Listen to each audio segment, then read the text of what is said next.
selamat pagi pemirsa, kembali lagi di Apa Kabar Indonesia Pagi. Dan sosok pekan ini kami berkesempatan untuk berbincang dengan Jaksa Agung Republik Indonesia, Bapak Sanitiar Burhanuddin, sudah langsung bersama saya di sini. Assalamualaikum, selamat pagi Pak Jaksa Agung. Waalaikumsalam. Apa kabar Pak?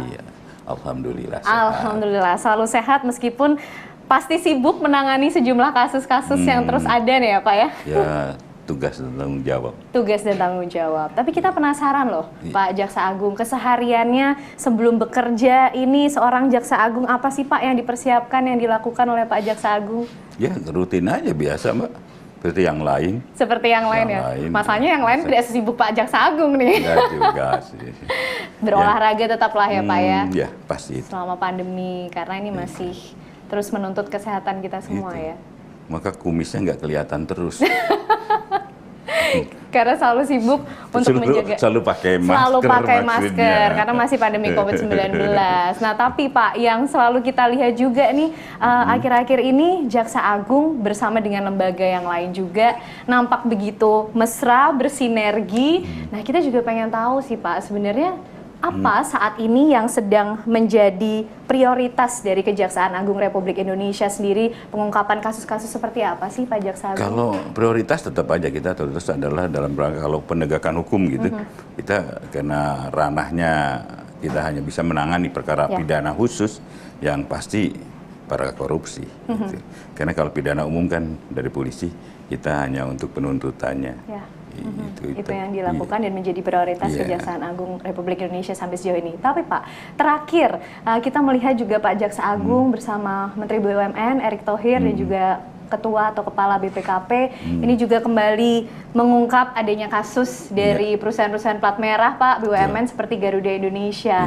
Dan tersangkanya ini juga sekarang sedang ditahan KPK. Proses hukumnya lalu seperti apa Pak Jaksa Agung? Untuk yang terakhir Garuda memang untuk 2 tersangka. Itu ada dalam penahanan KPK. Gitu. Jadi sebenarnya kan sama aja. Cuma kita diuntungkan tahanannya sudah di sana ditahan, jadi kita tidak perlu tahan lagi. Kan? Dan tidak akan terus, kan orang berpikir apakah nanti akan terjadi tumpang tindih penahanan? Tidak. Tidak akan kita tidak memperhitungkan lagi tahanan mereka. Itu waktu kita memeriksanya, tapi statusnya adalah tahanan di sana. Jadi semuanya tetap bisa berjalan, apa yang kasus sedang ditangani KPK dan juga ditangani oleh Kejaksaan Agung, semua proses hukumnya tetap berjalan sesuai dengan prosedur yang ada. Nah Pak, berbicara mengenai perusahaan plat merah, sinergitas dengan Kementerian BUMN, ada juga soal kegiatan program bersih-bersih BUMN, Pak Jaksa Agung. Kita sifatnya mendukung aja, karena gimana pun juga kan ini niatan baik dari kementerian, ya kita dukung. Jadi, tapi tidak ada agenda yang khusus. Tidak. Jadi kalau memang ada ditemukan hal-hal tersebut, pasti untuk kalau itu menyangkut kerugian negara, pidana, itu ke kita, itu. Tapi ada beberapa juga yang diserahkan ke yang lain, jadi tidak khusus pada kita.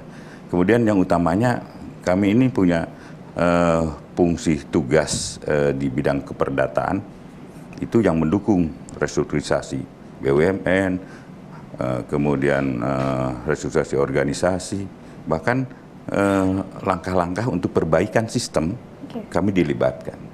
Makanya komplit lah, paketnya paket komplit. Paket komplit. Itu selagi kita menggunakan fungsinya fungsi represif, penindakan, tapi juga kami memperbaiki. Itu yang membedakan kasus yang ditangani oleh Kejaksaan Agung Republik Indonesia. Ada proses restrukturisasi dan setelah penanganan kasus ini akan seperti apa berjalannya? Itu ya Pak yang membedakan. Kan kalau kita tidak perbaiki yang akhirnya sama aja kembali lagi. Ketika ada temuan, langkah-langkah yang akan dilakukan oleh Kejaksaan Agung untuk melakukan proses investigasi, penyelidikan maupun juga penyidikan, ini langkah-langkahnya seperti apa sih Pak Jaksa Agung? Ya kita yang penting ada informasi, kemudian selalu saya katakan cari dan temukan. Cari bukti awal, baru kita tidak lanjuti. Oke. Itu mengenai BUMN. Kita bergeser juga Pak. Salah satu yang termasuk kemarin itu juga BUMN lagi. Semuanya. Oke. Nah, kita bergeser lagi Pak ke kasus yang lain mengenai impor garam yang kemarin juga diungkap oleh Kejaksaan Agung. Ini nilainya juga pasti tidak sedikit lah ya Pak ya, kerugian negara yang ditimbulkan akibat ini. Yeah. Nah untuk impor garam sendiri ini Pak, atau juga lebih luas lagi impor bahan pangan lainnya mungkin dengan modus-modus yang sama, bagaimana kemudian Kejaksaan Agung melakukan proses investigasi maupun juga penanganannya? Untuk impor garam memang ini menyangkutnya sangat mendasar gitu, karena akan menyangkut masyarakat, terutama UMKM. Karena dasarnya barang masuk, garam masuk dari luar, kemudian itu kan garam itu untuk industri, tapi dikemas menjadi garam-garam rumah, ya untuk rumah tangga dan menggunakan SNI, dan ini mematikan UMKM. Bahkan bukan UMKM, tidak berkembangnya PN garam kita, ya karena itu juga. Tidak sesuai peruntukan artinya Pak ya? Iya, betul. Oke, itu yang akhirnya membuat Kejaksaan Agung perlu untuk mengungkap kasus ini juga. Ya, tugas dan kewajiban lagi. Tugas dan kewajiban lagi, oke. Nah, dalam kasus impor garam ini Pak, apakah nanti juga artinya Kementerian Perdagangan mungkin ya Pak, dalam kasus ini juga akan... Perindustrian dan Perdagangan. Ini juga akan disidik oleh Kejaksaan Agung Republik Indonesia? Ya, kita udah mulai untuk pegawai-pegawai dari kementerian itu kita ada beberapa yang sudah kita periksa. Jadi masih akan terus diusut tuntas mengenai hal ini. Siapapun itu Pak ya? Ya, siapapun itu. Level apapun itu? Ya. Oke.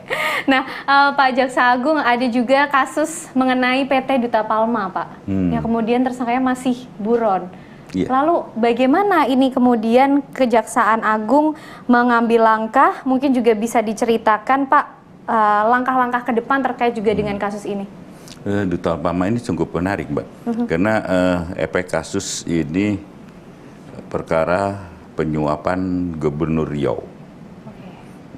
Di hasil penyelidikan itu, jujur aja, ini penyelidikan yang lama gitu, didapat informasi bahwa lahan itu tanpa izin, tapi dia sudah tanam dan ada pabrik, itu. Dan ini kan sangat betul-betul hukum kok dikangkangin begitu loh. Akhirnya kita ambil sikap dan tahapan sekarang kita udah sita.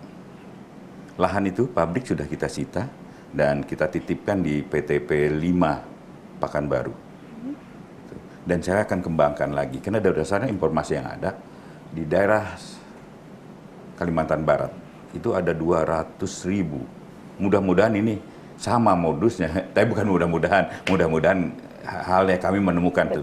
Tapi mudah-mudahan positifnya bahwa itu dengan surat-surat yang lengkap, dengan perizinan yang lengkap. Tapi kalau tidak, ya mau saya sikat juga. Gitu. Untuk tersangkanya sendiri Pak, yang buron, upaya-upaya yang dilakukan oleh Kejaksaan Agung?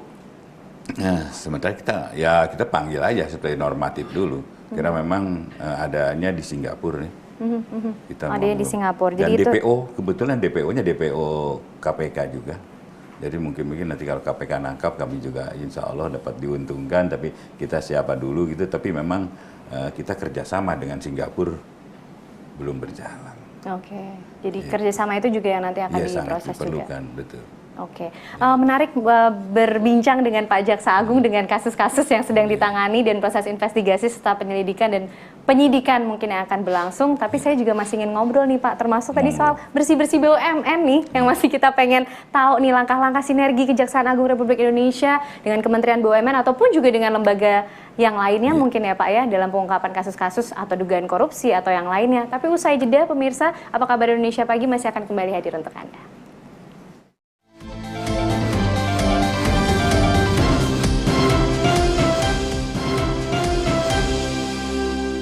Ya pemirsa, masih di Apa Kabar Indonesia Pagi. Sosok pekan ini masih bersama saya di sini juga Jaksa Agung Republik Indonesia Bapak Sanitiar Burhanuddin. Pak Jaksa Agung, tadi saya sudah sedikit menyinggung nih Pak mengenai bersih-bersih BUMN. Ini juga yang tengah menjadi perhatian kita semua. Memang yang sudah diobrolin nih Pak sama Menteri BUMN, sinerginya semacam apa sih? Apakah juga sampai ke tahap tata kelola, kemudian bagaimana ke depan manajemen BUMN ini akan bekerja, termasuk karena ada beberapa perusahaan plat merah ternyata Pak yang menemui sejumlah kasus. Betul sekali Mbak. Jadi itu saya katakan kita paket komplit itu Mbak. Jadi selain kami punya kewenangan dalam hal penindakan, iya pasti. Tetapi ada kelebihan dari kami fungsi kami maksudnya kelebihannya adalah dalam rangka bagaimana mengembalikan gitu sistem yang ada atau memperbaiki sistem yang ada, baik itu strukturisasi organisasi maupun langkah-langkah yang utamanya adalah kita dapat memberikan suatu masukan advice kepada BUMN bagaimana memperbaiki. Yang ini kan sudah pasti kalau ada lubang-lubang itu udah ada lubang, udah ada korupsi itu.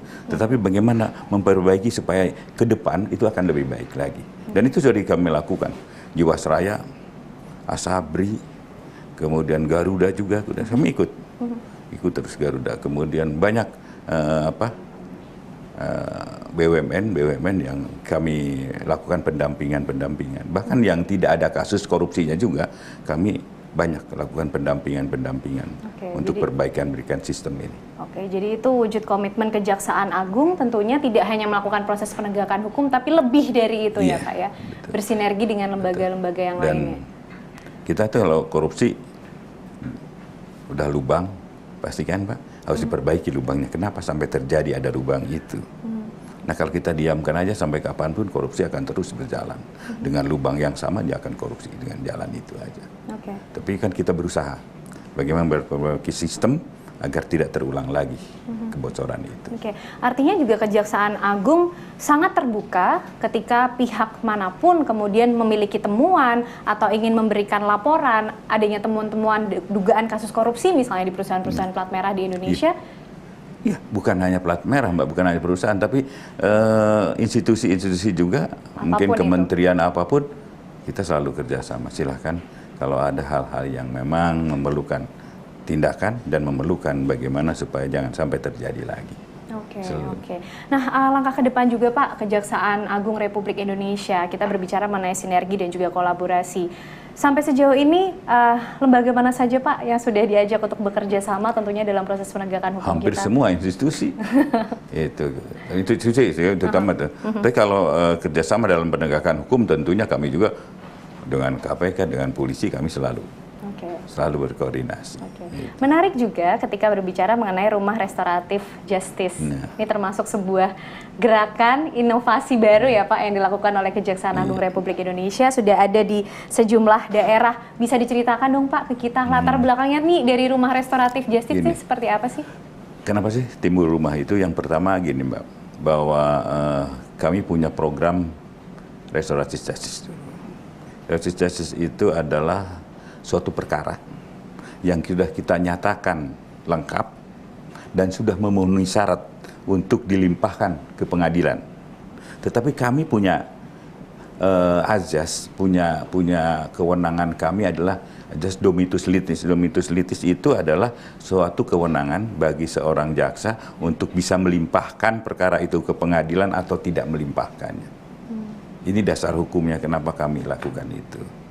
Kemudian kenapa ada rumah itu? Rumah itu terjadi karena dalam pelaksanaan restoratif justice itu kita melibatkan masyarakat, tokoh agama, tokoh adat, dan tokoh masyarakat yang ada di situ. Karena setiap suatu syaratnya, itu syarat untuk restoratif justice adalah adanya perdamaian. Dan perdamaian itu kami selalu akan melibatkan tokoh masyarakat, tokoh adat, supaya apa? Supaya hukum yang telah tercederai dikembalikan kepada yang semestinya lagi. Dan itu memerlukan para tokoh masyarakat.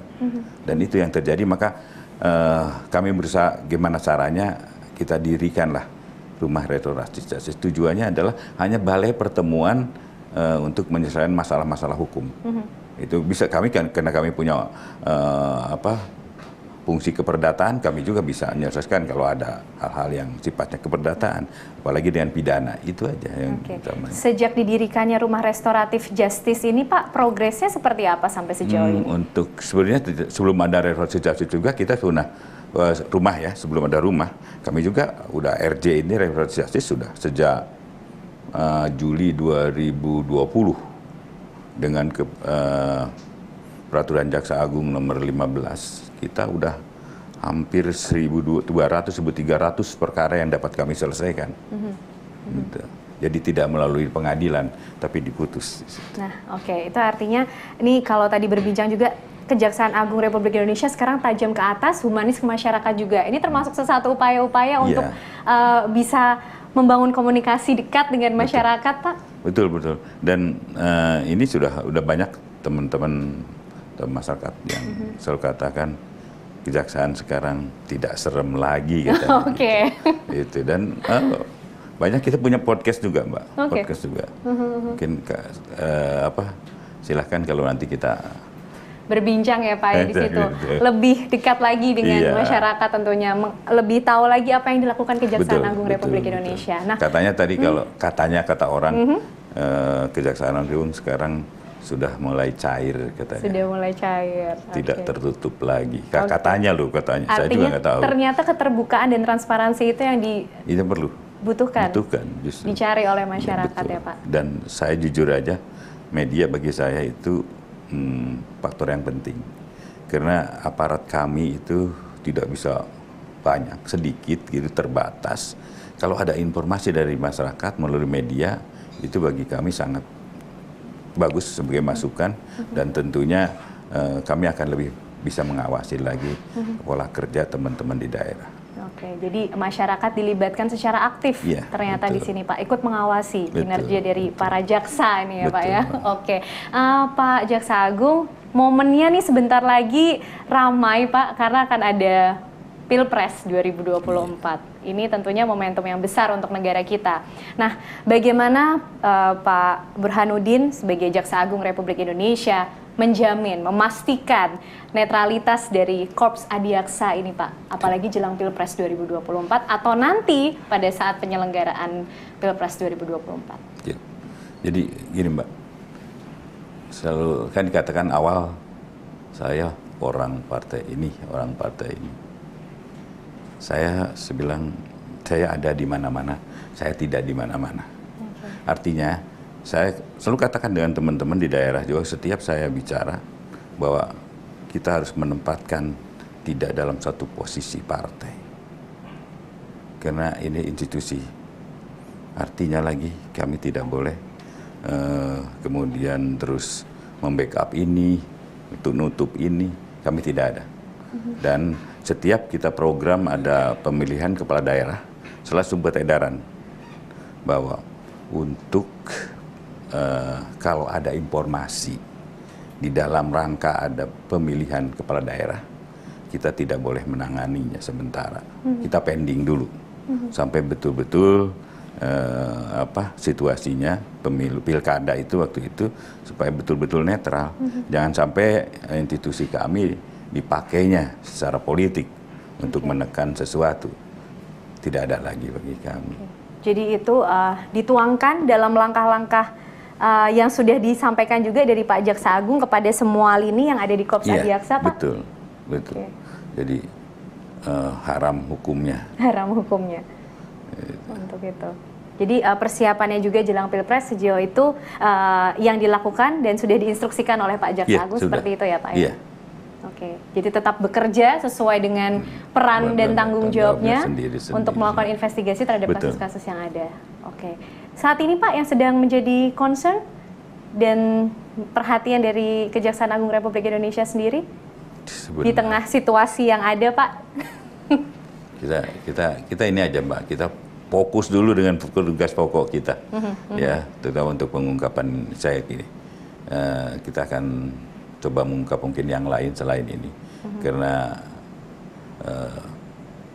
apalagi yang hal-hal yang menyangkut kebutuhan masyarakat masih banyak yang belum tersentuh kita. Masih banyak yang belum tersentuh. Jadi akan terus menerima laporan dari manapun itu Pak ya, melakukan proses investigasi. Khususnya bahan pokok. Khususnya bahan pokok, karena bahan pangan ini ya Pak, kayaknya banyak juga nih yang perlu untuk diberikan perhatian khusus karena langsung terus menyangkut kepada kehidupan masyarakat kita. Itu yang utamanya. Oke. Selain garam berarti artinya sebentar lagi akan ada pengungkapan kasus baru. Tunggu tanggal mainnya. Tunggu tanggal mainnya. Kita tentunya akan menunggu ya Pak Jaksa Agung. Tapi mungkin Pak juga langkah-langkah yang akan dilakukan Kejaksaan Agung ke depan baik itu mengenai penegakan hukum, kemudian menghadapi momentum-momentum besar di negara kita, di Republik Indonesia, sebagai wujud komitmen juga Kejaksaan Agung sebagai lembaga penegakan hukum? Ya mestinya. Akan terus bekerja? Akan terus bekerja, Mbak. Dan insya Allah,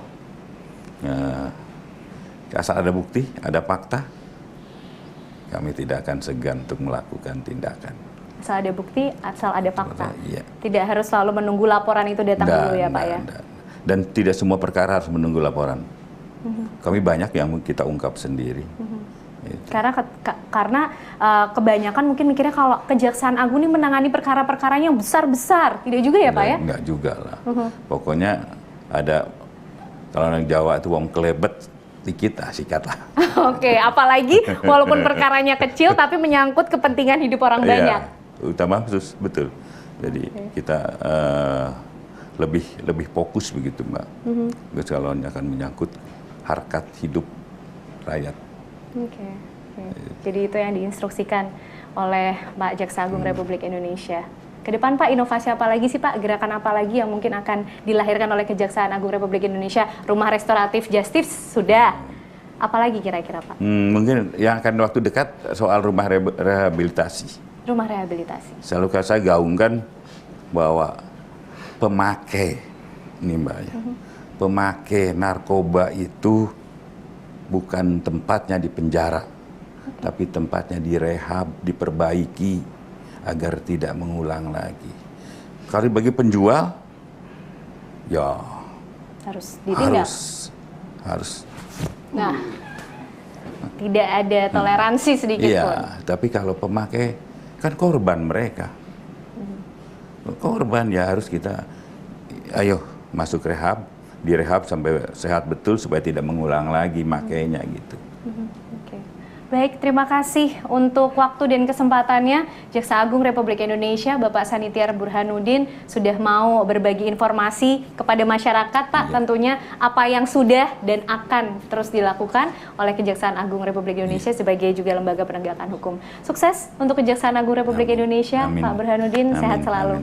Baik. Pemirsa, itu tadi perbincangan kami bersama sosok pekan ini Jaksa Agung Republik Indonesia Bapak Sanitiar Burhanuddin. Tentunya kami masih akan kembali hadir untuk Anda di Apa Kabar Indonesia Pagi.